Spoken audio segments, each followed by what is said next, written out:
Today, my guest is Betsy Schneider. She's a photographer, filmmaker, and professor. We get into talking about her Guggenheim Fellowships and what that meant for her career, teaching as a general thing, because of course we can relate. The fact that there's a huge generational shift in how the art world was when we were young and upcoming and how it is now, and her relationship with Sally Mann, and how relationships in general are very important to our artistic careers. This podcast is supported in part by an EEA grant from Iceland, Liechtenstein, and Norway in an effort to work together for a green, competitive, and inclusive Europe. We would like to thank our partners Hunt Kastner in Prague, Czech Republic, and Kunstsentrene i Norge in Norway. Links to the EEA grants and our partner organizations are available in the show notes.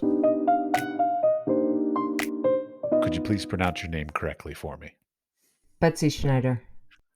Great.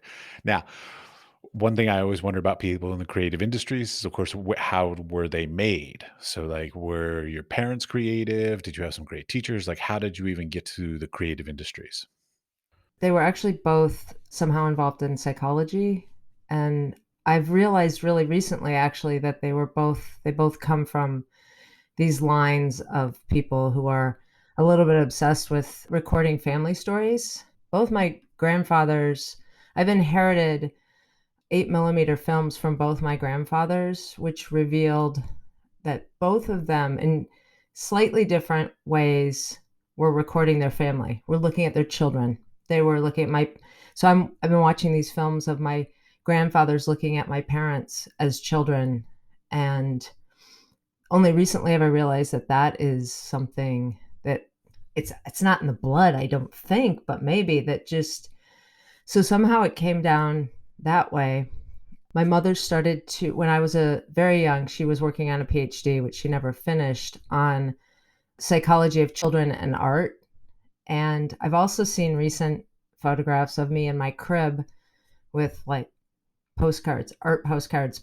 I mean, when I was an infant. So for a while, I thought, I don't know where it came from. My sisters and I are artists. And now I realize that, it was a lot of that was already there, right? You see fate almost, has it?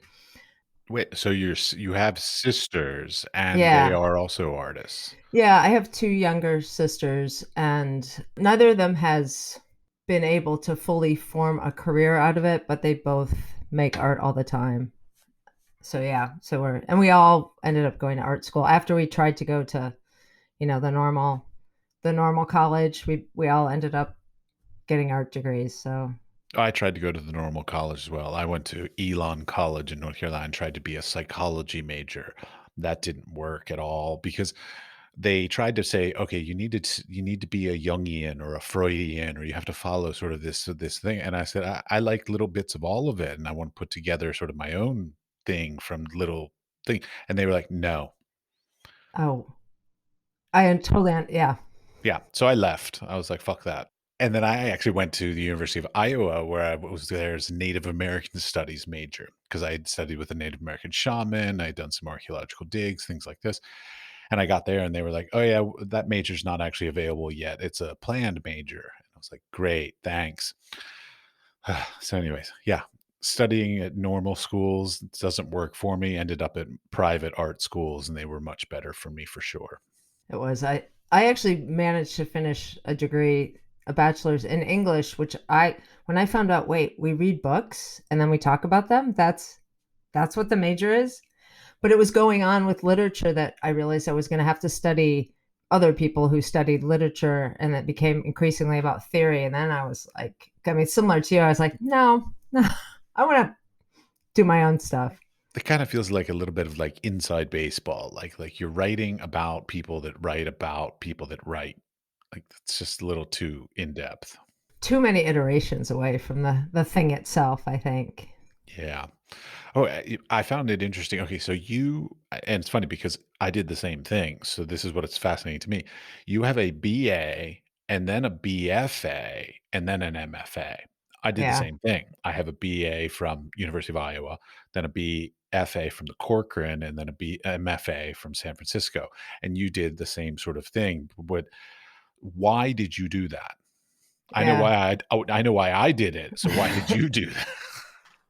So what happened at Michigan where I got my undergrad, which I loved. I mean I did. I loved my experience there. I wasn't particularly strong academically, and near the end I started. Let me go back. I have to say something else that had happened earlier that I forgot to tell you is also when I was probably 11 or 12, my parents and my grandfather, one of my grandfathers who was still alive, gave me stuff to build a makeshift darkroom in the closet. And we had this kind of house that had giant closets. So they let me use this closet off the bathroom to make a darkroom.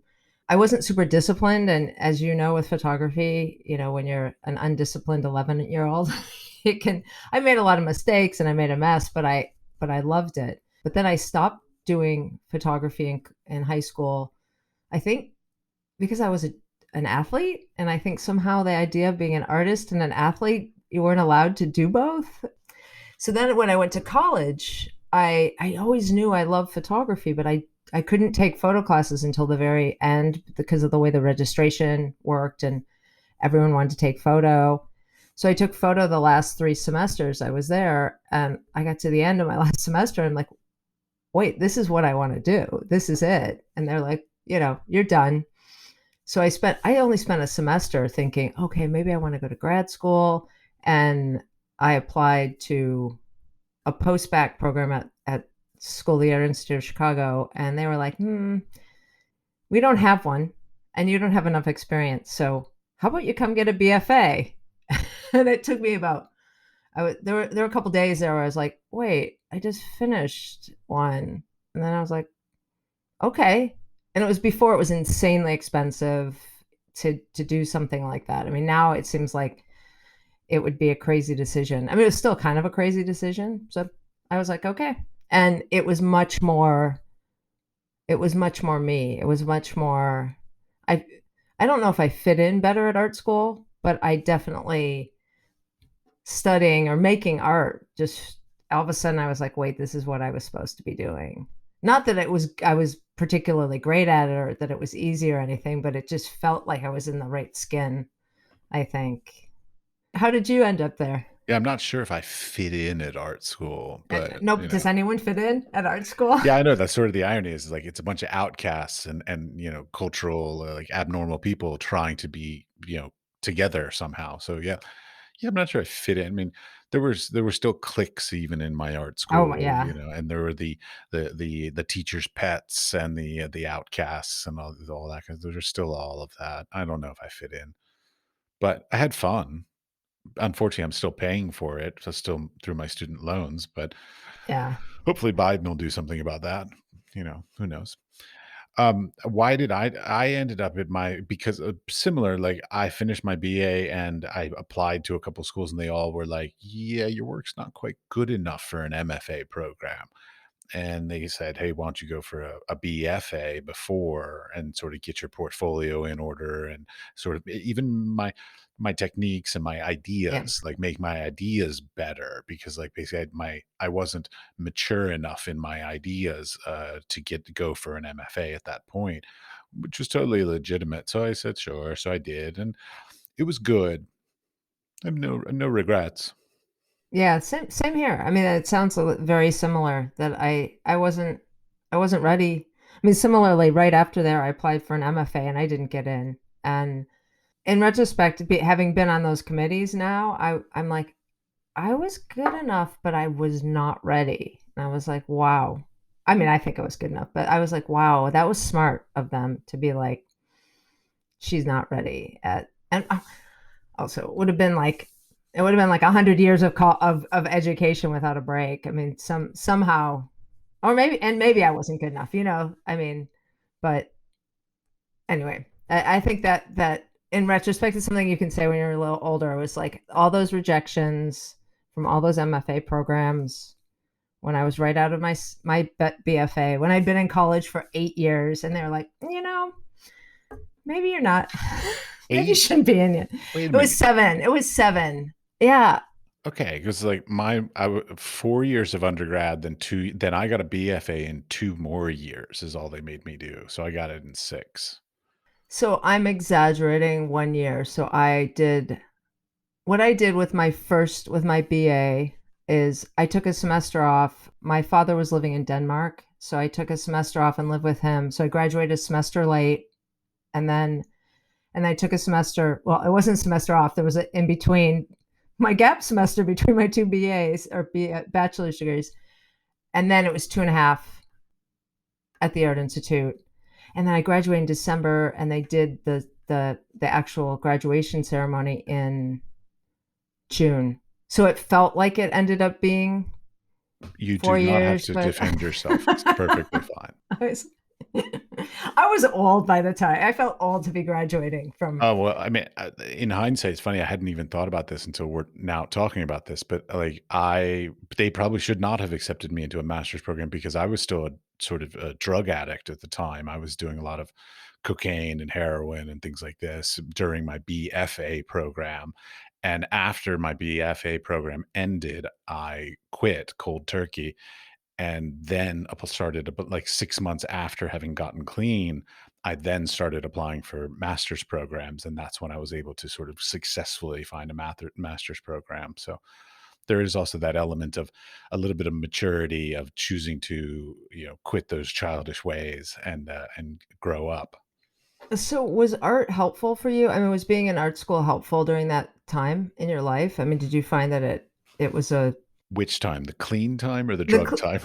well, actually, in some ways, both, right? Because there's the not that I know that much, but there's arguments for both sides. I actually meant when you were in the MFA, I meant that the It was horribly ironic. I moved to San Francisco to not do drugs, which okay, is just like wrong. Like, I mean, that's where you go to like smoke the best pot and get the best LSD and all that stuff.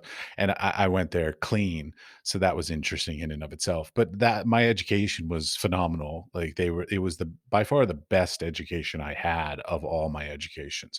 Not to say my other ones were bad, but the program was great. The people, I made great friends, and then it has still affected me to this day. Like I ended up getting my degree in new genre art, which oh I know yes, sounds very pompous and arrogant. I know, and which I kind of enjoy.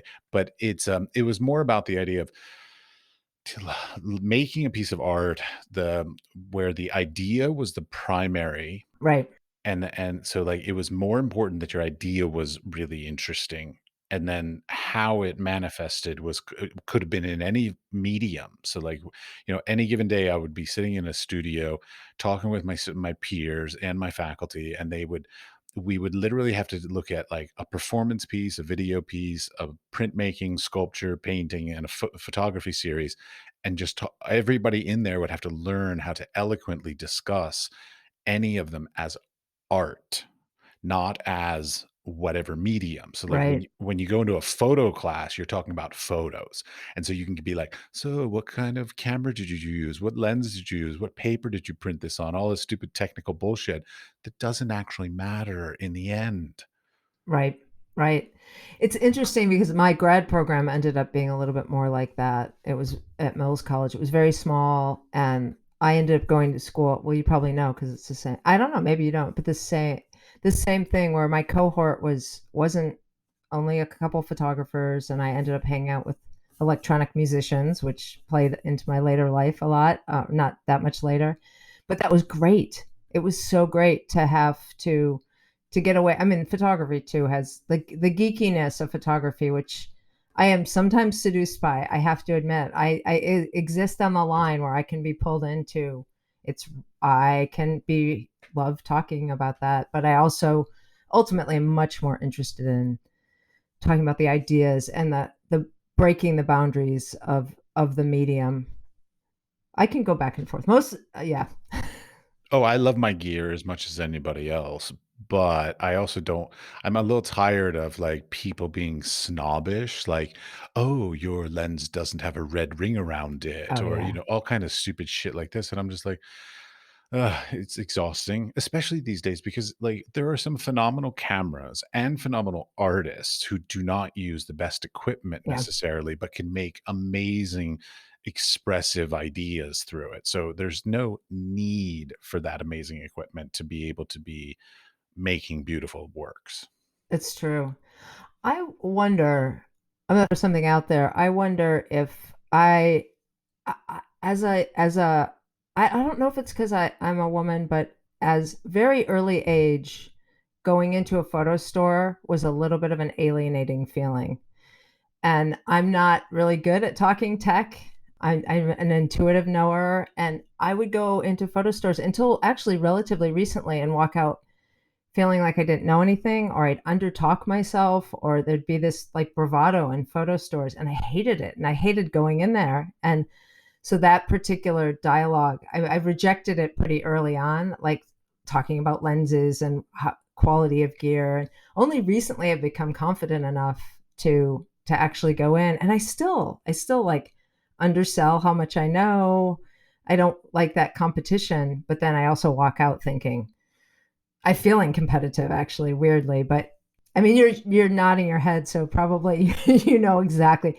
Yeah, I hate that world. Well, I used to work in a photography store, and yeah, it's very much a boys' club. Like there was an older guy, Frank, very lovely man, but he like if another older photographer would come in, he'd be like, "Oh yeah, hey, we got some great stuff in the back. Let me get you the good stuff."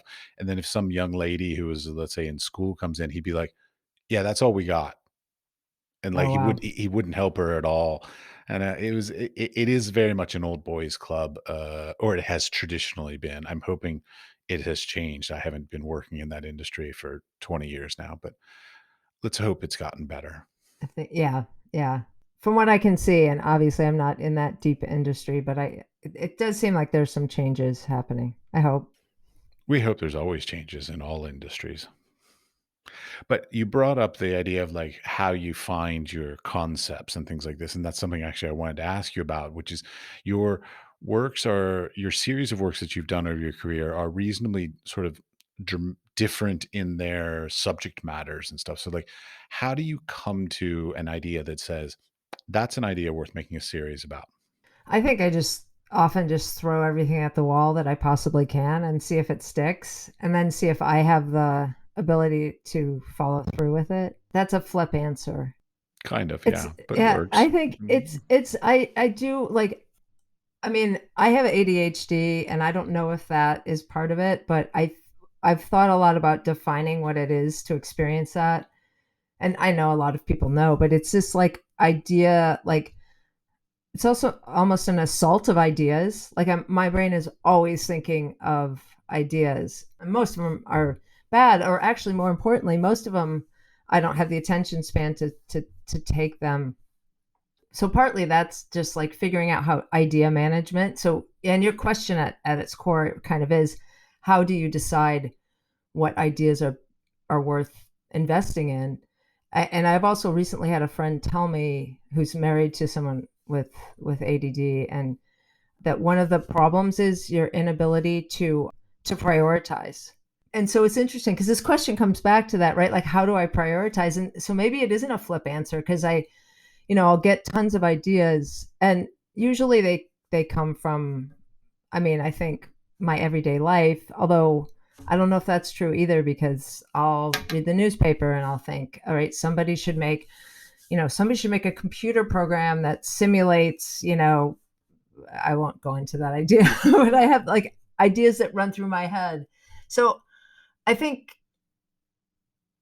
what I would say is, one of the things is there's attrition, there's staying focused. And then, through the years of me being in grad school, I did it. I just kept going because it was grad school, and 24 hours a day, you just created work. So I would have an idea and I'd just try it, and then the faculty would be like, yeah, or this one. And that was grad school. And then afterwards I had little kids, and I kept thinking, how do I use this experience to make work, but not like, I mean, like all parents, I was like, I don't want it artist. I was like, I don't want it to be like everyone else's. But so the boundaries almost forced me to like to take those ideas. But I think ultimately, I think it's, yeah. Now I don't even have an answer. This is like the most basic question. This is like, what's your favorite color? Oh, no, no, no. There are much more basic questions that I try not to even ask because they're just too damn obvious. But I mean, well, okay. Well, I'll give you an example. Like for me, what I'll often do is I often will be working on multiple projects at the same time because I find that if I devote all of my time, energy, emotion, and everything like this into one project, I get burned out on it super fast. And so being able to sort of flip between different projects, so like I'll work on one as far as I can and then sort of just come to a stopping point and I stop, put it aside and then work on another one basically until I run out of whatever motivation, interest, whatever. Uh, and then I stop and then I go back. So like I'll have between 2 or 3 projects going at any given time in order just to keep me fresh and to allow me some time and distance to be able to then look back and go, no, wait, I was going in the wrong direction there. Wait, I should go in a different direction in order to keep the series going well. But I want to sort of caveat this with my series of works are generally 20 pieces by them all done. I've seen you do series up to like 250 series of Yeah. images. Like, so how do you keep up the interest in a subject even for like being able to come up with 250 really great photos? I couldn't do that. And that's actually, it's funny, as you're talking, I'm starting to understand my own process a little bit more. And I think it's a combination between what you're talking about. I mean, I've had several projects that are really long term and really high volume. And in fact, I'm still feel challenged by a lot of them because I don't know what to do at the end. But I think, like you, having multiple projects go on at the same time, I don't think it's something I choose to do. I feel like it's a cop out often. Like I'll do these long term projects and I'll do it for a long time, and then I'll be doing another one. Practically, I think when my kids were little, that was just how I had to function, or how I told myself. But what you talk about with the photographing the 13-year-olds, partly I had funding and I had support to do that, and the expectation, and I'd written out a proposal, and I actually did want to, like, I was like, do we need to have 250? How about 100 at 150? I get to a point where I was getting bored with, that's not true.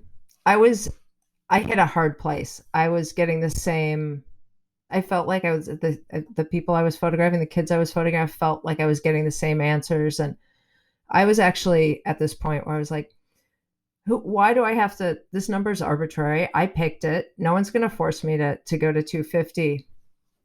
I had a grad student who was my assistant say, you need to push. She's like, you're going to be talking about this for a long time. And if you don't push now, you're going to be really sorry.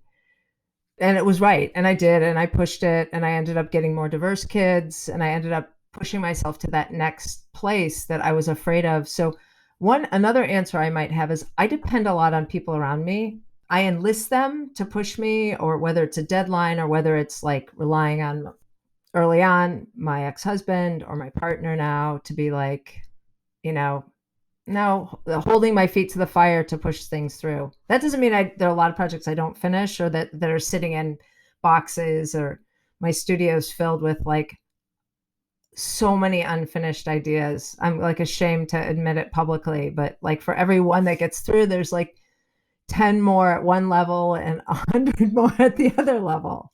Absolutely. I have an entire series of pastel drawings that I've done that it will never see the light of day. I think that might be okay. Oh, you need me to tell you it's okay. I'm telling Yeah, you please it's do. Yes, okay. make me feel better. This is all just psychology for me, so like, that's fine. Within that though, something that I want to know about is, okay, so let's say you have a project that has 250 images in it, which to me just sounds ridiculously large, but how do you know when you're done? Yeah, that's a great question. I mean, with that one in particular, I had set that goal. And so that was kind of a finite, even from the beginning. But I mean, I could talk about another project where I photograph my daughter every day, which it started as a project that I thought was going to be 1 year at first. And then I just kept going. And then I fantasized that it was going to go until she was 18. And then, because it was work about my everyday life. It was integrated into my life. And that comes back to your earlier question, I think, of how do I find ideas and how do I kind of know. So this was the daily photos I took of my daughter, and I knew I was out of grad school. I knew that I was using my everyday life in this way that was, I won't say a Faustian bargain, but it was definitely like a trade-off to be able to make work and be a parent and do that, sometimes do them at the same time, and make use the ideas of my everyday life to express myself. And what happened specifically with that project is my life changed the project, whether it was how the outside world perceived the work, causing me to like rethink a lot about my relationship with my daughter and my family, or the fact that it was an everyday project that became collaboration with, my daughter's father. And then when we got separated, the project ended up, well, basically Frank and Madeline stopped being invested in it. That's kind of an extreme. I mean, that one came to an end in a way that I hadn't anticipated, but I also knew that I was trying to make art about life. And so it took many years afterwards for me to come back to it and say, oh, the way it ended was actually artistically really great. It was emotionally and personally pretty painful. And that's kind of an extreme. Like it ended because it had to. And I didn't realize that it was an interesting ending until I could look back on it years later. So that's where like probably the psychology and the psychologist background, like being able to look back and say, oh, psychologically, that's really interesting. But there's also a simple answer. And that's often when I start repeating, right? When the work stops being interesting. Another body of work was when my kids got taller than me. And that sounds really silly, but I've only realized that recently too, is the pictures of them stopped getting interesting when I started pointing the camera up at them. I'm sure there's all metaphors related to that. And I'm sure it wasn't just about the fact that they were taller. They're both bigger than I am now. And it changed how I felt about them, not because I don't love them, but I almost like I couldn't protect them anymore. And I don't know why that was connected to making art, but the pictures got a lot less interesting when they got taller than I am. Those are kind of specific examples. So I think Those are great examples. No. okay. This is what I'm looking at. Keep in mind, Okay. the whole reason for the podcast is to hear the specific stories of everybody's life experiences, because maybe I cannot relate directly to it, but there's some metaphor in there or something that I'm going through that I can also be like, oh, well, that's why I didn't whatever this thing or that thing. So like total That's great. specificity is fabulous. So do not, Okay. yeah, try not to talk vague, because nobody relates to vague. Like, Yeah. I mean, like how many times do you hear like, don't worry, be happy. And like, you're like, fuck you. Like, that's Oh, just, totally. I mean, it's so fucking vague that it means nothing. So like, specificity is where we all get the greatest inspiration. I just wanted to tag on to what you said too about making work about being a parent and often being a mother, although I'm uncomfortable with it. I get more and more uncomfortable the more niche. And it is really important to me I really hope that I'm able to make work that's, as you said, about the experience so much that it doesn't become about the category.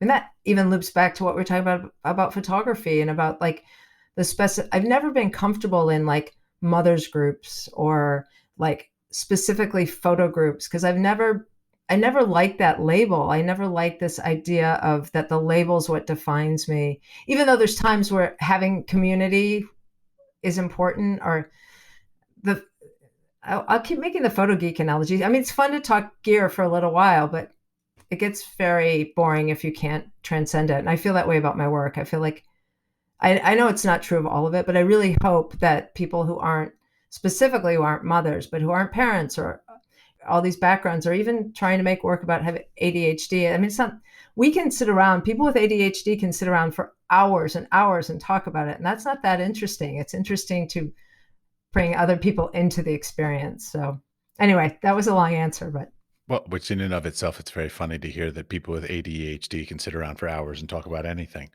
It's I'm doing another project where I'm interviewing people from with different identity traits that I share, and I'm having a hard time. I've got videos and videos that I haven't edited yet. The ones with the ADHD people, they're like 2 hours, and I'm terrified to start even listening to those videos and figure out where to go. And they're really fun to do. So Sure. Well, when I'm done editing these podcasts, I rarely listen back to any of them because it's just like I don't want to hear what stupid shit I said. Like it's ridiculous. So like that. So okay. Something that I noticed about some of your work. So this is not all of your work, but I was specifically looking at the To Be 13 series of images. The portraits are beautiful. They're elegant. I think if I remember correctly, you shot these on 4x5, right? yeah, Okay. yeah. So they're elegant. The lighting's gorgeous. The poses are very natural and very sort of just sort of engaging in many ways. But they individually, I feel like they needed some more context. And so the question is like, how important is then the text or titles or any sort of written statements that you put with your works versus the production of the images themselves? Hmm. Yeah. I mean, I think that work and specifically, I mean, because it had the video component too. And when I first started doing that, I imagined that I would be the kind of photographer that would make these like individually profoundly beautiful. In fact, that project in and of itself, I imagined that we would pick 20 pictures that would be, and people would be like, these are brilliant. We And what all think happened? that. Yeah. I know. About everything we make. I know. It's true. And it was definitely a process on one hand of discovering. I'm going to go off topic a little. I'll get back to that. But that discovering that the strongest work that I made, well, when I started making the interviews, so I made the interviews concurrent, but it took maybe 10 kids to kind of get in the rhythm. And then I was actually in Las Cruces. I was actually staying with my friend David Taylor. I interviewed this kid in Tucson. I got to Las Cruces and we sat down and watched the video. And it was like the video was 100 times better than any of the pictures I'd taken. And it was less me. I know it was less me. I thought like less me interfering. There was just something about 100 times, maybe not, but like all of a sudden I realized like the videos were doing something that I couldn't get in the still pictures. And so I started realizing that this project was, I was learning from the videos. The pictures were like my territory, back to the photo geek thing, like where I knew how to control it more or less. I was comfortable. And then I started making these videos and they started to unleash something that I hadn't even preconceived would happen. I mean, not unlike, right, you have these conversations for your podcast and you're going to see what happens. I never know we're going to talk about. Yeah, yeah. And that was exciting. So that I think what happened with that work was there was the control, more control of the photographs. Oh my gosh. I'm turning off the whole phone completely. I'm so sorry. It's so unprofessional of It's me. perfectly okay. It happens all the time. It's usually children come running into the room or Yeah, something like that. Or yeah. for me, if I leave my Outlook Express on, I get like an email and I get the bing bing thing. All right. So it's real life. Yeah, it's perfectly fine. But the question is, I mean, I think the question comes back to when I'm teaching too about artist statements. And I don't want to explain too much, but I also like, I mean, we'd all like to be able to be, I think, the photographer that can make the single picture that can go out into the world and doesn't need any explanation. And everybody's totally like, they understand everything. They have a transcendent experience. Um, and, I think I don't have the patience or the talent, or maybe that's just a myth.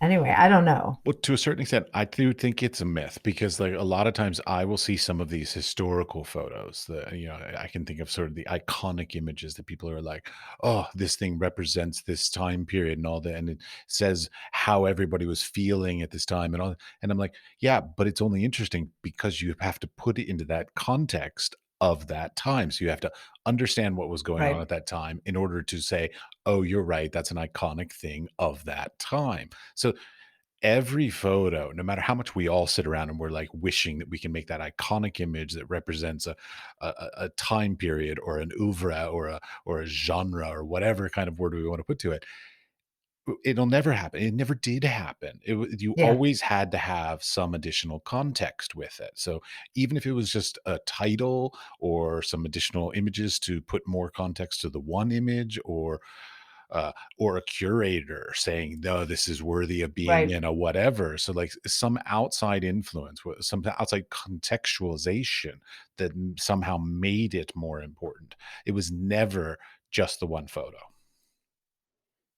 as It's much as we funny. all wish it was. We do, and I wonder if it's a result of, for me, and I'm guessing that you're not too far behind me age-wise, but this when I came of age in art and photography was the beginning or kind of, I mean, there's still this vestige of modernist teaching and photography of the idea that at the same time, extreme kind of postmodernism kind of clashing, but there was also this idea that the picture itself shouldn't need anything extra. And that if you are a real artist, and it's funny because when you talk about studying new genres, which was like the other end, and there's like this kind of these conversations going on where either everything is like totally explained and totally intellectualized, and there's like artist statements that make you go crazy because they're going to infer stuff that's not there, or kind of talk about these ideas, and you're like, but then there's this like the super very deeply problematic modernist idea that the picture exists outside. I mean, I know I'm giving like a really basic art history lesson, but I feel like I waver between those two, and there's some kind of internalized, like it's some kind of super ego in me that's like, but really, you ultimately should be making these pictures, and maybe it's because I'm not a very good writer or something like that. But Well, see, that's my position. Okay. I believe that people who get into the visual arts generally get in because we can't express ourselves in whatever way effectively outside of visual medium. So whether it's painting, sculpting, photography, doesn't matter. But we're not good writers. If we were good, like when I was an undergraduate, I applied for this. I don't even remember what it was, some fellowship or something like this.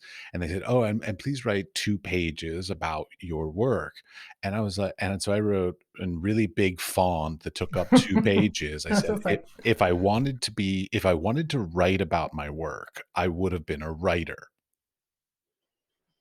Needless to say, I did not get that grant or whatever it was, but it felt good to say yeah, that because yeah, I'm a little tired of this incessant need of the arts industry for us to not only make beautiful, I shouldn't even say beautiful, make expressive, cohesive, creative expressions of our ideas, but to then also eloquently write about it when we chose not to be writers, when we chose to be in the visual mediums. right, right. And I think that that's writing also it is a different medium, and it reduces the potential for understanding. I do think they want to be led, they want to be told what they're seeing, and I resist that. And I do think that's different from the question that you asked. I think I pulled it back to this.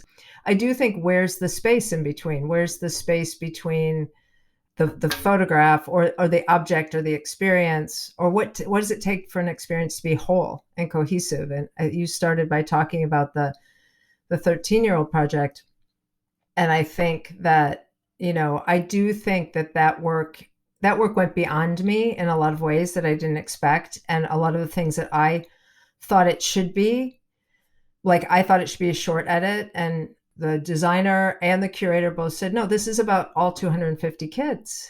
And at first I was like, well, but they're not all good, and how do we include that? What I learned from them was, one, you other people can help you figure out what your work is meaning, but that also, back to your question at the beginning, I think this idea that work can be put together, not that an artist statement that explains it, but pieces that create a whole that's much more complex and much more interesting than I have one more thing I want to add to that about that project is I had an exhibition in Phoenix of it. There was a video, and then there were the pictures, the large pictures, and then there were chosen pictures, and then all 250 still images were shown boarding the show. And there was a teen council to the Phoenix Museum, and the teen council got this idea that they were going to have a room where people wrote a letter to their 13-year-old self. Thousands of people, like 80-year-olds, 20-year-olds, 14-year-olds, even some 11-year-olds. Thousands of people wrote letters to themselves. I cannot take credit for it directly or thinking of the idea. I feel like that is maybe one of the most important things I've ever been a part of. Like, I don't even feel like, where do you claim authorship for something like that? There's this experience that these people had. The letters are fantastic. And I guess that's a circuitous way of answering your question, I think, about what do things need and how do you let things grow and how do you let things go beyond yourself? How do you balance the artist's ego where you want to be the thing. You want to be it's, for me, it's the most profound thing I did. I didn't really do it. Like, somebody else did it. Yeah, And we're also a bit of control freaks as well. Like oh, we definitely. definitely want to be so like to allow for something else or lack of control over ourselves is also a very difficult thing to do sometimes as well. It's huge. Yeah. Indeed. Okay, I have a question. So I have a couple other those sort of points of things that I just want to get to. I saw that you received a Guggenheim Fellowship.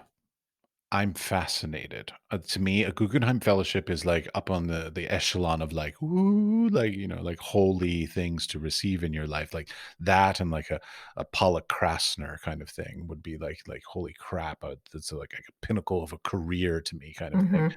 So tell me a little bit about like, because to be honest, I won't even look at the application for a Guggenheim because I already know that I'm not qualified for it. So like, how did you even like get the confidence and then go through the process of writing and then the whole spiel of the experience of participating in a Guggenheim Fellowship? It's interesting. So I thought about it for a long time. I think when I heard about it early on, which is weird because I'm generally wasn't that in tune to things like that. Not that I didn't care, but I remember hearing really early on, like, to get a Guggenheim, you had to like have letters written by people who wrote Guggenheims. And I have to admit that for maybe 15 years, I was like, that was running in the back of my mind. Like, part of me maybe thinks that I wasn't going to be ready until I had a couple of those people in my circle. And it happened that I had three mentors they really were mentors. They weren't people I was just kind of like, oh, you got to go to him. And so, and it was, I don't know if the names help, but Catherine Wagner, who was my professor at Mills College, Sally Mann, who I worked for, and then, yeah, and Mark Klett, who was a colleague. And We'll put a pin in that Sally Mann part and yeah, come I back to know. that. I know. Yeah. Okay, we'll put a pin in that.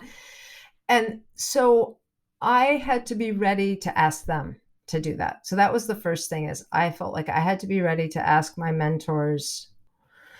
So that was the first kind of step for me. But then I had your question, how did I get to the point where I even thought that I was ready? And I don't know what happened. I just thought, okay, I'm ready. Actually, I do know it was relative to this idea that I started to have about adolescence and watching my children go through adolescence. And I thought this idea might be good. Although, let me just tell you, I didn't really think I was going to get it. I mean, I really didn't. And the first time I didn't, but the first time I remember after I mailed in that, feeling so good that I felt ready. Like, or not even ready, so good I did it. Like, I just had this feeling, like the first time I was like, I did it. And I had heard from, I think it was both Sally and Mark had kind of expressed this idea that you shouldn't do it too many times. Like, you do it a couple times. If you don't get it, I think that was Mark's idea. And Sally's was more like, make your first one really good. She was like, don't blow your first effort. So I had been like taking all this in. So the first time I didn't get it. And I was disappointed, but I was also like, I didn't really think I had a chance. And to be, how do we do this as artists? We do things at once. We have the arrogance to think that we're going to get it, but also, all right, I'm going to go on a really, really, really, really quick tangent. Was I don't know if you heard this story. It could be apocryphal about when Doris Lessing was awarded the Nobel Prize for Literature. She was like 83. And she was like, uh, I think she was told at like the grocery store. I don't know why I imagine I think I've made it up. And she was like, 20 years too late. And my first response is like, oh, what an arrogant thing to say. And my other response is, the woman was 83. She was probably like, fuck you. Like, if I was good enough now, I was good enough 20 years ago when I could have spent the money, when I could have done something with it. And so I think about, as artists, we have to have this mixture of like arrogance, and you have to be able to be like, you're Doris Lessing, you don't get the Nobel Prize. You should have gotten it. According to whatever criteria out there, you don't get it. You keep going. You continue to think you're worth it, but this mixture of being able to be humble and this mixture to be honored. And so, in short, I reapplied the next year. I refined my idea. It was broader. It was like middle school. I refined it specifically to 13-year-olds. I think I added in the video component. And I mean, who knows like what makes something like that happen? Yeah. And then I had that moment exactly as you described when this like email comes and I was like, could this be? Is this possible? And then I called my partner and I started being like, oh, I forgot I said something kind of negative. She's like, "You're going to make this a negative thing?" And I realized that I had seen myself as an underdog. And it was a moment where I was like, you can't use that excuse anymore. You can't be an underdog. All these like artist psychology things that I realized like, oh, I never get it. I never get grants. Like I lost that. I lost the right, the right to bitch, the right to complain, the right to be an outsider. I mean, there you go back to that idea of like, I am making it sound like a bad thing, but yeah. Anyway, I don't know if that answers your question. I did the same thing. When I started this podcast, I was railing on grants, how much grants are so annoying. It's such a, insiders kind of thing, and it's all on, who you know kind of thing. And since I started the podcast, like I got a big grant, so like now I can't complain anymore because like now I'm part of the system that I was railing against, which is not something you can do. So it's one of those things like you want to be famous, but like once you have that like cusp of it, it's like you can't be as outsider. You're no longer the outsider. You're no longer the underdog kind of thing. And it's like, oh, now I have to like be the icon. Like, I mean, it's like the transition that I had when I was being a photographer, just like being a photographer, that's all fine and good. Like, hey, I'm a photographer. I do whatever the fuck I want to do. I take pictures of whatever I want to take pictures of. But as soon as I became a teacher, suddenly I was a mentor, somebody I was looked Yeah. up to. Yeah. And suddenly I was like, oh, I have to stop cussing so much. I have to stop talking about drugs so much. I have to, well, stop doing drugs. I have to do like I have to do all kinds of Right. things, like, Right. because suddenly you're on the other side of something and you've become the thing, like, like I now sort of look up to you. I'm like, oh, she has a Guggenheim Fellowship. Well, she's on a Right. different level than I am because I don't have a Guggenheim Fellowship. So I mean, it's very prestigious. I am not knocking it in any way. I'm saying good for you. Like, and I want to know, how did you do it so that I can do it?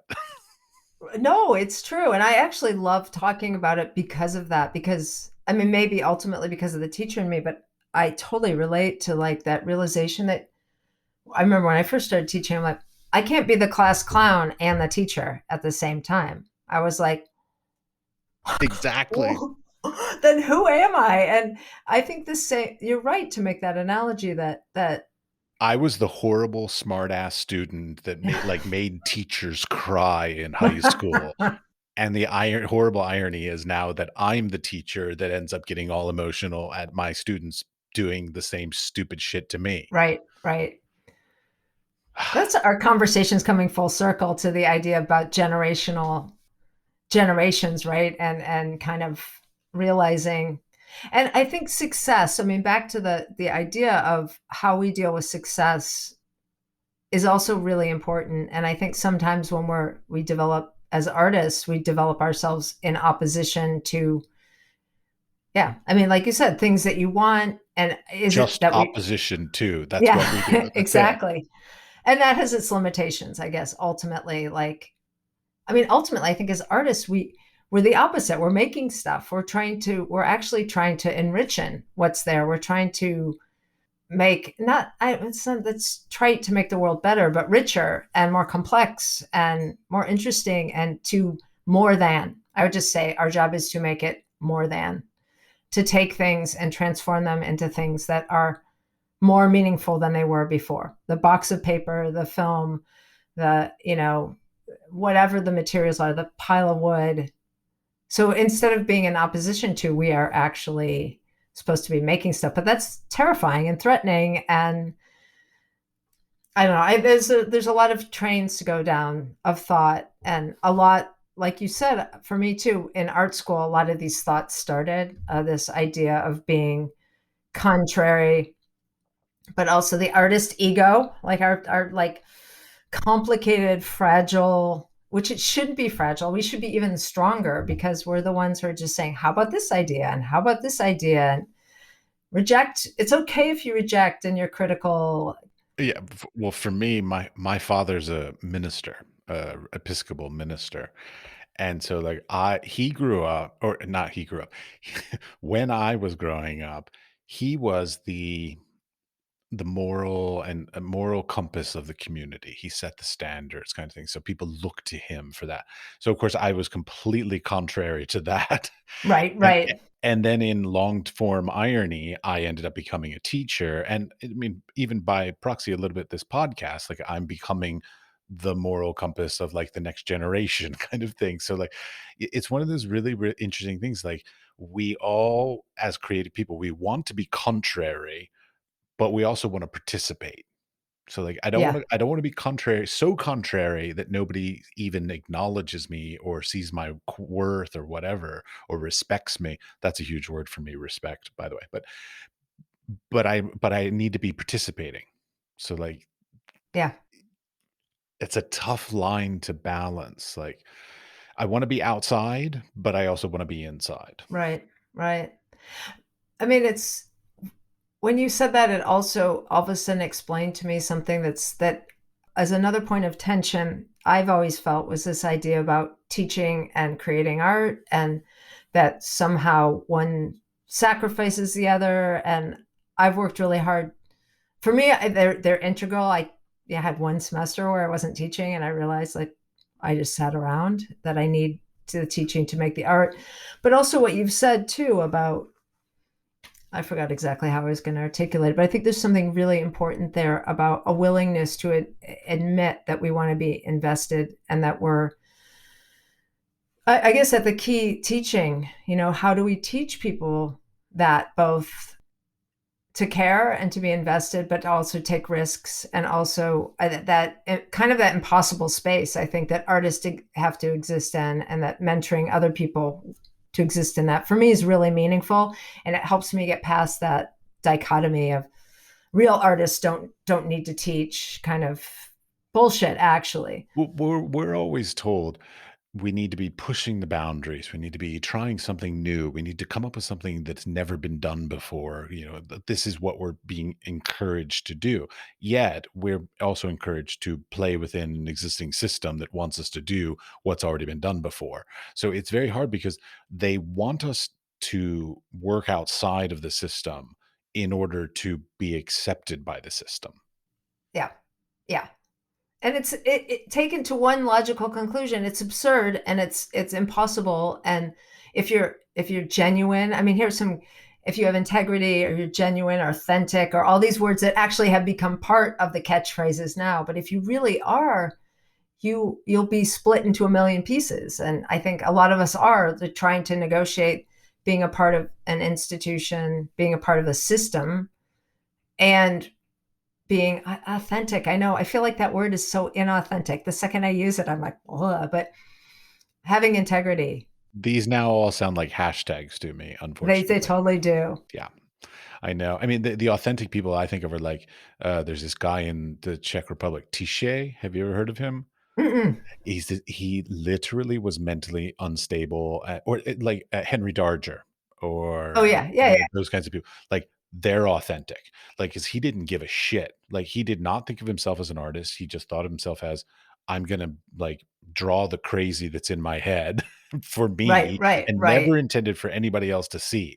That's authentic. Like I mean, those gang they make things simply because they need to make it, and it has no right, relevance to anybody else, connecting with anybody else, engaging in the system or anything. Like they don't care about any of that. Like this guy Tiché, he literally made his cameras from trash. So like he built his own wow, cameras from garbage and then like developed it in his kitchen sink. And I mean, his house was a mess. Everything is destroyed. Everything's got stains and tears, and it's all just like made from the worst possible materials. And that's what makes them so amazing is yeah, that like he didn't care. And yet yeah, that's what like makes the, that's what makes Henry Darger. That's what makes, James right, right, Franzen, all these other people that are like these outside, quote unquote, like outsider artists, like probably the most authentic artists we have. right. Yeah, and it begs a lot of interesting questions. I mean, you can't exist. Most people can't exist there. It's on the edge of you know in the in I mean all the mythology about mental illness and art, but these boundaries are really interesting. And then these boundaries, these edges, like taking things, how far can you go to the edge? And how much do you want to be in the system? I mean, I guess then there's gradations too, right?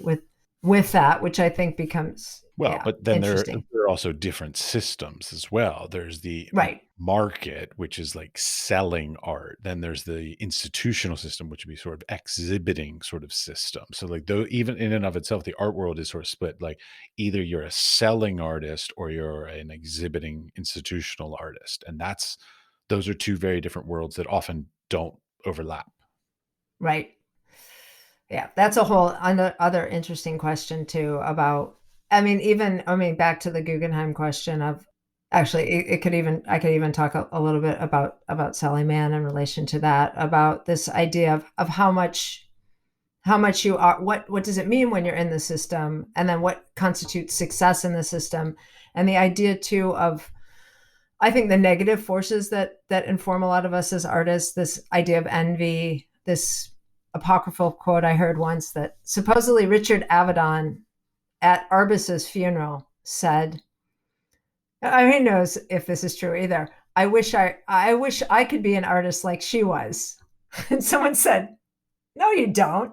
But it was like the idea, and I remember as a young person thinking, wait a second, Richard Avedon envied Arbus. I mean, of course, we all do, but then you're like, no, I mean, it was her funeral too, for God's sake, right? But this that nobody's happy, right? That everybody's envious of other people, which I don't. I that's also a myth that's problematic too, right? A myth to think that being deeply unhappy is also part of being an artist, because I think that's a problem as well. But I do think this like so you talk about I mean the Guggenheim was a big one. It was a big like okay I can always say I have that and it sounds stupid that matters but it like it's a little bit of a ability to be like okay so this gallery nobody can sell my work like I don't my work doesn't sell so whatever and I maybe I don't try or Okay. maybe Should we put a pin in that as well for yeah put later? a pin in that Okay. a pin in that. Okay. So anyway, I didn't mean to go off, but I think, and for me, living with and working for Sally Mann gave me an insight into insecurities that were. It was really good for me to see that's idea of self doubt.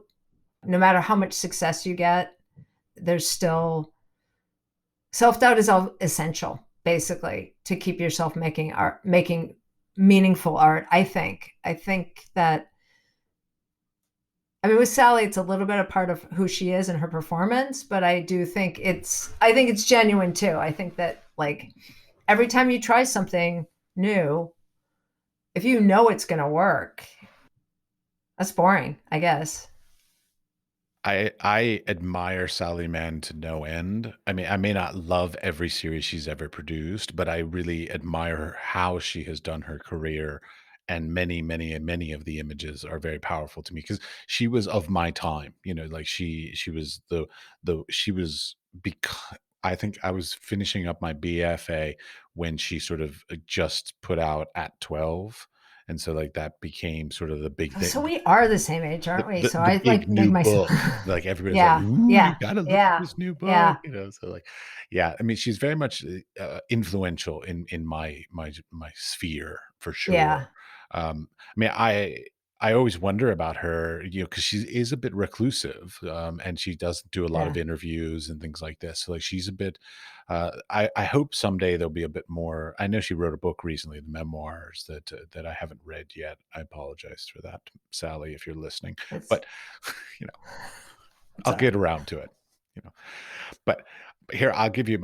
You brought up Richard Avedon. This is my sort of like. This was a crushing blow to me at one point in my career. I had just graduated from my BA, and I had gotten a job working as Richard Avedon's assistant.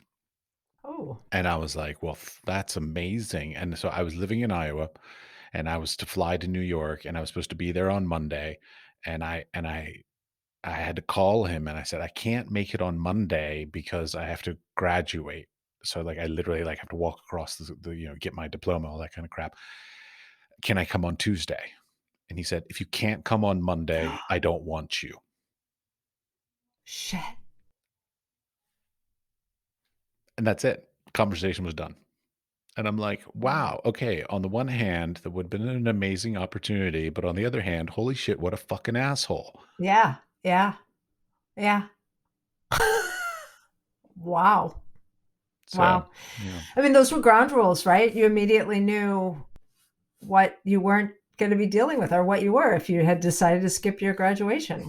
I Wow. couldn't skip my No, grandparents of had already course bought not. their tickets, hotels were booked. Like I couldn't do that to all my family and all that. So I was like, fuck it. So I gave up the opportunity to work for Richard Avedon so that my grandparents and my parents could see me walk across the stage.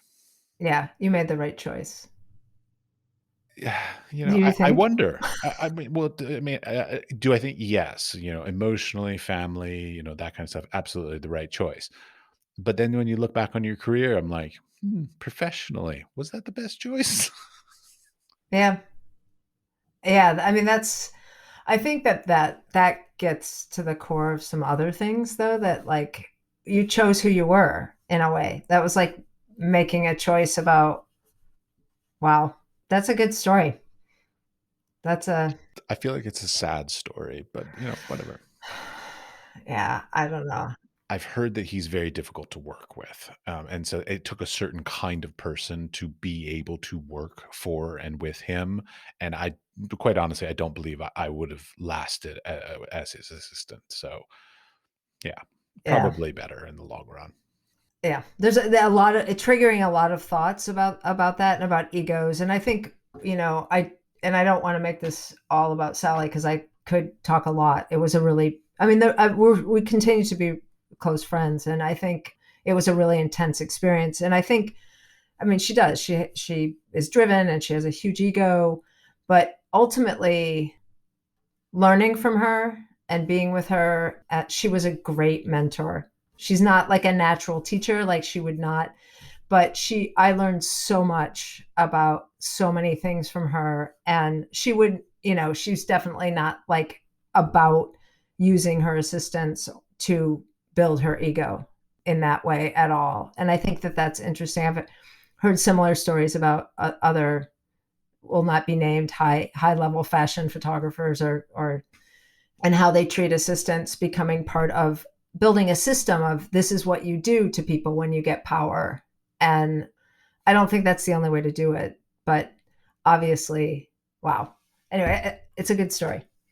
Yeah, maybe the story is better than the experience, actually, don't you think? Maybe you I'll can tell you, affect people. I constantly joke with my wife over and over about the fact that I keep telling her that what I really want my life to lead up to by the time I pass away, hopefully decades from now, is that I want a lot of good stories. I want my life to have been a lot of good stories.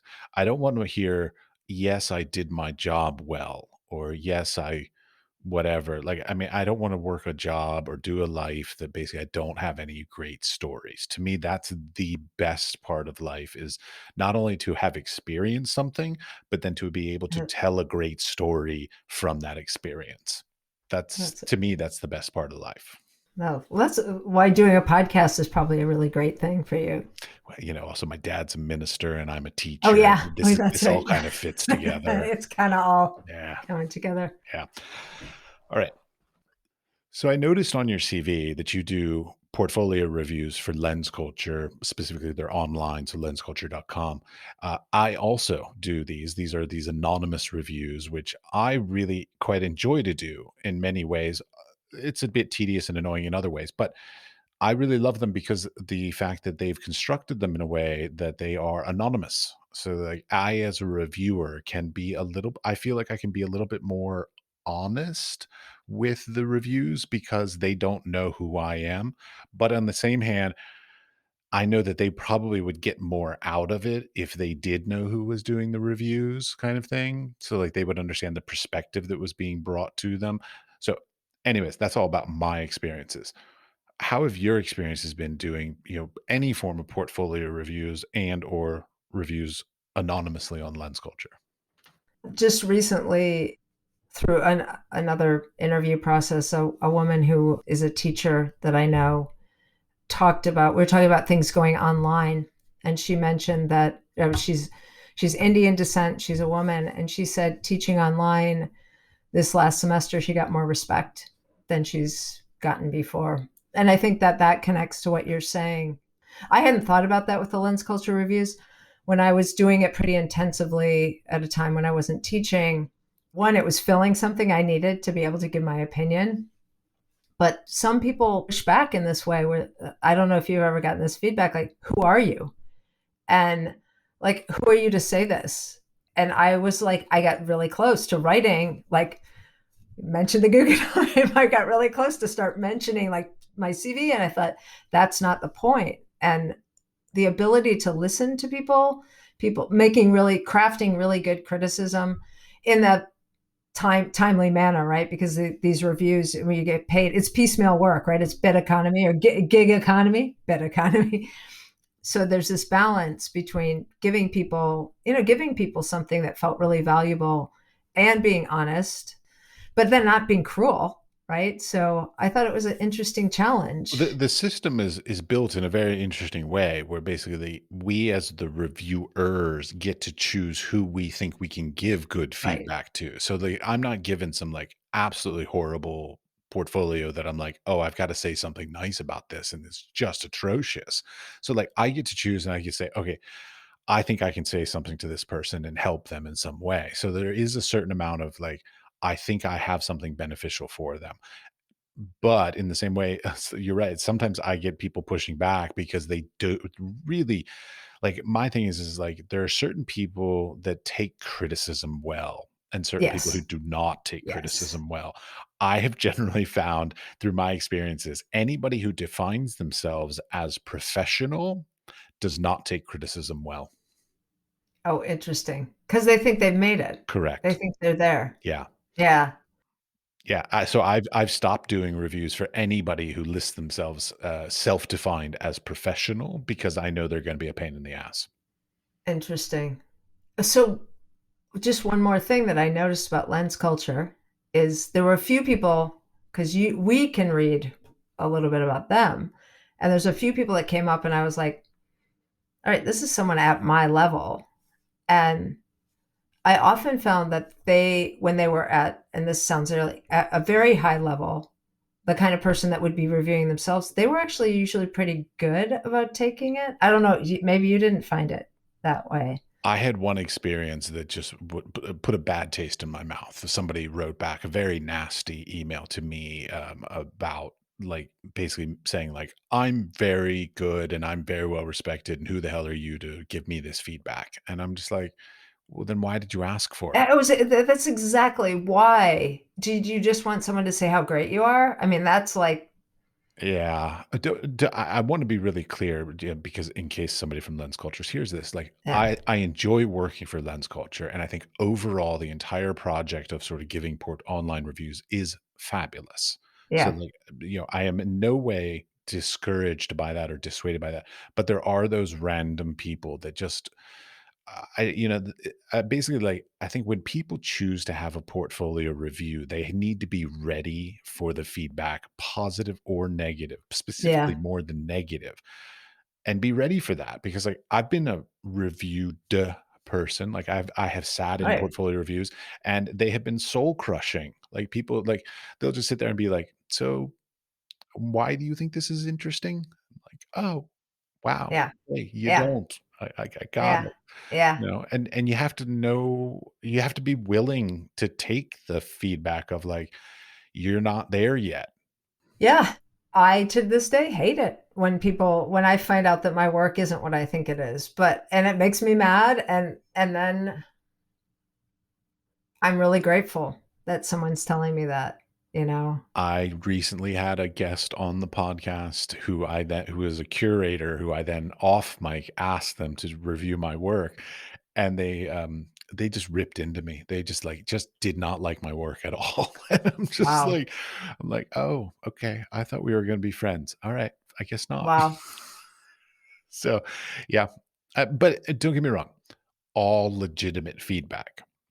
Like, Yeah. everything that they Yeah. ripped into Yeah. me about, Yeah. I was crushed for, like, a week. I was like, "Why am I still doing this work? Oh my god, this person absolutely hates it. It's just ridiculous. I don't know what I'm doing."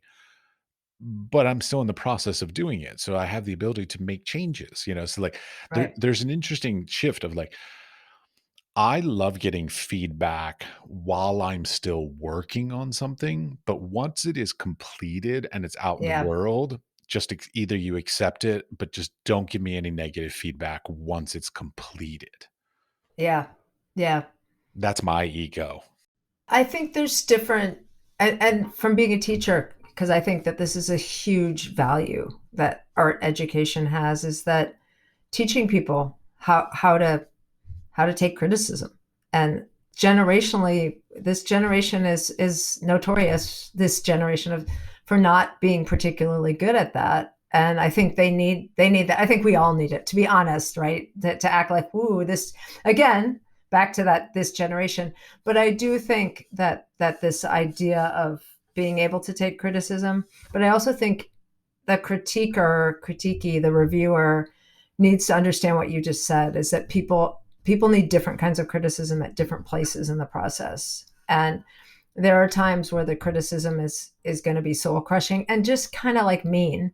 And there's times where the maybe even the exact same criticism would be really, really useful and get people to change their track or see their work from a different way. But yeah, I think that the idea, the concept of critiquing, and not just critiquing, criticism and engagement, and the idea of judging, even teaching people that critique is different from judging. But then there is judging where you decide who gets the award and who doesn't. So Well, it's all very interesting. but judging doesn't have any critique in it because it's just, "We Right. award you this. That Yes or doesn't no. mean you're good, but we Right. award you this." Exactly. It's totally true. And you're the flavor of the month, or you are, you fit this demographic, or I like your work and it reminds me of something that feels good to me, or I hate your work. Yeah, it's difficult. I mean, criticism across the board is difficult. Like, I mean, when I try to do my criticism, I try to, I always try to stick to the idea of constructive criticism. So it's never critical for the intention of being malicious or mean Yeah. or soul crushing or anything. Yeah. But in order to try to push people to try to do better, and sometimes that comes off as rather cold and mean, but sometimes people need to be pushed. Like I'm, I constantly have these battles with my deans as a professor because I will push people to figure out for themselves what's Yeah. wrong and I will push them really hard because if I coddle them and feed them the answers, they learned nothing. So, like, the way they Right. learn is by being challenged and then figuring out how to overcome that challenge. That's my methodology of teaching. I think it's Socratic method, I believe. Yeah. That's my method, and, don't get me wrong, it doesn't work with everybody. Like, I've had a Right. lot of students that get very angry with me when I do that, and then I've got a lot of students who are extremely appreciative of it. So, it's very interesting, the whole dynamic of, like, there are different teaching methodologies and there are different Yes. learning Yes. methodologies, and Yeah. unfortunately they like, I will, in a classroom of 20, my methodology will probably work with 5, and then there will be 5 that will just absolutely despise me, and then everybody in the middle is just like, yeah, whatever, he's fine, he's a teacher, whatever. Yeah. Yeah. That's probably standard. I know. That's standard for a good teacher. Well, but and I think that's true no matter what methodology people take on. Hmm. So, like, they could be the coddlers, and there will be 5 people who will love being coddled, and there'll be 5 people who hate being coddled, and the others will be like, "Ah, whatever." So, like, Yeah. Yeah. the whole idea that, like, like, learning is the same, like, that it's all consistent and you're getting the same outcomes and stuff is never true, because it's a relationship between the teacher and the students and how they each, how one chooses to teach and how one chooses to learn, and they're Right. always different. Right. I think that's it's important on so many levels. That's Yeah. my soapbox for the I day. agree. I agree with that. Definitely. I've gotten in so much trouble with so many deans over that stuff. But anyways, I have 2 last questions that I'm asking people. One, um, are there 3 artists out there that you would like to sort of give a shout out to try and encourage more people to look at? Oh wow. This is like always the question. This is like the Monty Python, your favorite color question. I feel There's like no wrong answer. I'm going to name two people that are coming to mind. They're kind of random. One is, and everybody already is looking at her, which is Amanda Gorman, who I think we're all taken by her on so many levels. She's the exact age of my daughter, and I think there's something about that. Also, I think there's a lot of young people now that I've made the criticism that they can't take critique. I think that there are really some amazing people that are saying some really interesting things.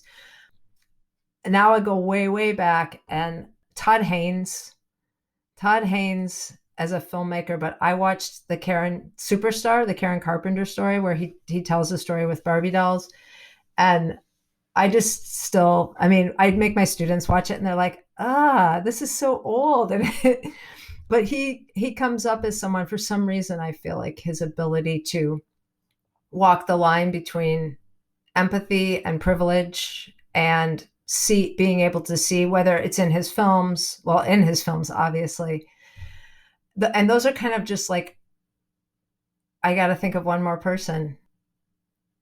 I can't, I feel like I'm failing. You don't have Think of to, someone. it's just a question. There's so many out there, right? Well, And then you it's can do so, more than 3, that's fine. It was not a I mean, it was just a number I but read. I it's not coming to my mind. I'm failing you on this one. It don't um stress over it. I will come you can come back to it if you want to. My okay. final Okay. question is a simple one, sort of. Any advice for the next generation? Yeah, that, I mean, maybe that folds into my other answer, and what we've talked about as this has evolved, about crossing these lines between openness. Huh, it's hard not to make it trite and general, but open, trusting yourself and being open to hearing from other people. That I do think that this generation has something really special right now to offer. I think even pre-pandemic, I was a real believer that there's something, and maybe it's because of my project and maybe it's because of my kids, but I felt something in my students in the last 5 years, of this belief that there is a promise of a more pluralistic society that can be changed, and that art does matter, but critical art matters too, and that to push yourself a little harder, and to, like, if you're going to use TikTok, really make it your own, you know and don't use filters. This generation has a lot in common with the baby boomers, the good part of the baby boomers. Don't be bad like the baby boomers. Don't fall into the like arrogance and thinking that you're so special that you don't have to continue to fight for integrity and what you care about. And I don't know, don't lose faith that you're inching us towards things being a little bit better and a little more fair. All right. And actually, there's one thing I forgot. We put a pin in the issue of you selling your artwork. Yeah. I think that's another thing where I come off on both sides. Once I think I've kind of copped out on it. Like I'm not good at playing the game. I'm very bad at business. I'm very uncomfortable with money, which is, I think it's made it so that I just assume, oh, who's going to want to buy pictures of kids? But I'm very uncomfortable with the gallery system. But let me tell you, if Yossi Malo called me up tomorrow and said, Betsy, I want to have a show, I would be over the moon. So I live on both sides. I would like, great. I'd like people to buy it. And I once did have one guy, a great guy, Joe Bio, buy a giant piece, and I'm proud of that. And it was nice to have the money, but I'm not good at that world, if that makes It's a tough sense. world, and it's a different world. Like it's a whole, as I said earlier, like the institutional world versus the market world. Like it's its own little subgenre within the art world of like selling your art. Like I love being in the studio and producing works. So like whether it's whatever medium I'm working in, like producing works. I love editing. I love finishing it, putting a frame on it, like doing all that kind of stuff. Right. I love everything about it. The moment I'm done with that, I really don't care. like, Yeah. like Yeah. Yeah. putting it on an exhibition, I love putting on an exhibition, but like, am I going to really put as much time and effort into putting on an exhibition or finding an opportunity to put on an exhibition or finding somebody to sell my work to, or am I going to devote that time to making more work? I am always going to choose make more work. Yeah. Yeah. That actually, I think I agree with that too. It's It's very like, sad though. Like that's the thing that's like holding us back. I need a personal assistant who focuses on my marketing, public relations type end. If I can get somebody to do that for me, I actually would probably be reasonably successful. Not very yeah. successful, but Yeah. reasonably No, successful. reasonably successful. Yeah. Yeah. Yeah. I think I'm with you on that one. I think, yeah, if I could have someone do that part for me, that would help. I'm much more, yeah, when in doubt, as we said at the beginning, I've got a bunch of other projects that can use my attention. So Well, that's the thing is like we went into the creative industries because generally we're bad at business. Most of yes, us would agree yes, to that. Like yes, yes, there are the rare, the Damien Hirst, the yes, Jeff Koons, the people that are phenomenal at business and mediocre at making art. But that's my right, personal opinion. But the it's really it's a difficult balance to ride. Like most artists are horrible at being business people. And so like and yet we're being told that we should be better business people in order to right, make a living. And it's like that's not why we chose it. Like, I chose it because I didn't want to do that kind of crap, right, right, exactly. And that everything that goes with that. but it's all there. Like, to Yeah, be a successful artist is still being a business person. Like, my best advice as a teacher to potential art students that want to go out of school is take a business class. yeah, yeah. That's, yeah, Well, I mean, how much time do you spend doing taxes and like legal crap and right. publicity and marketing and sending your work out for competitions or gallery representation or whatever, like all the just like the paperwork and the legalities, we end up spending far more time doing all that stuff than we do actually producing artwork, and that's so It's sad to true. me. Well, another way to say it too could also be, if you want to be your own boss, you have to know how to be your own boss. And you're going to have to know a lot of other things that, as much as having that freedom is great, there's a lot of responsibility that comes with that. So yeah. And I hate that part, but Necessary evil. yeah. I thought of two more artists, Go actually. right ahead. So she was actually a professor of mine at the School of the Art Institute, Mimi Plum. And she's just had a book, two books that have come out. White Sky blew me away. So I would say Mimi Plum and Amani Willett, who is a Boston-based photographer now who did a book called The Parallel Road, which is based on the Green Book, the African American motorist book. Those would be my two call outs right now, in addition to the other ones. So Great. Yeah. I mean, my idea is like we're building a network here through the podcast. So I want to try and sort of expand that network. Let's get some more people interested in some people that aren't getting enough whatever attention. yeah, well, definitely those two. I think they're like interesting people too. So Fabulous. Well, thank you very much for your time. you're welcome. Thank you. This is really fun. I hope you're enjoying and learning from the podcast as much as I am. If you like the podcast, we would appreciate a 5-star rating, and please tell your friends to listen and subscribe too. You can subscribe on Apple Podcasts, Spotify, or wherever you get your podcasts. If there's a person or a collective out in the art world that you want to hear me talk with, please send me a message with a link to who they are through Instagram at TheWiseFoolPod. Additionally, if you have any questions for future guests, like you want to know how to write an artist statement, or you want to know how they deal with creative blocks, or you want to know how they got their job, or you want to know how they make a living, send me the questions and I'll ask future guests your questions. Please be sure also to follow us on Instagram and tell your friends as well. Whatever you're doing now, have fun.